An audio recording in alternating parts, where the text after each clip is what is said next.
Jesus தோன்றினார், அல்லாஹ் பிறந்தார். எல்லோரையும் நாம் கொண்டாட நாமும் பிறந்தோம்.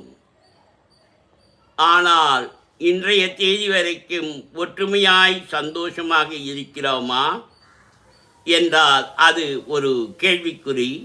அந்த கேள்விக்குறித்தனை வாழ்வது அரசியல்வாதிகளே. அக்கம் பக்கத்தில் இருக்கும் கிறிஸ்துவனையோ முகமதியனையோ பிராமணன் வெறுப்பதில்லை. என்ன சாம்பாரை கொடுப்பான், அதற்காக பிரியாணி வாங்கி சாப்பிடுவதில்லை. அவ்வளவுதான்.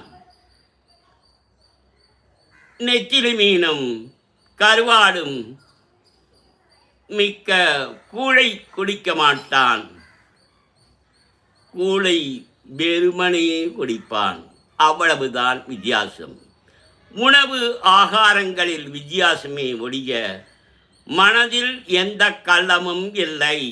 ஏனெனில் வெளி உலகுக்கு வந்துவிட்டான். அலுவலகங்களில் எல்லா ஜாதி இனத்தவர்களிடம் கைகோட்டு தோள்மேல் தோள் போட்டு வளர்ந்து வரும் மானிடன் 20-25 வருடத்திற்கு முன்னாலேயே மாறிவிட்டான்.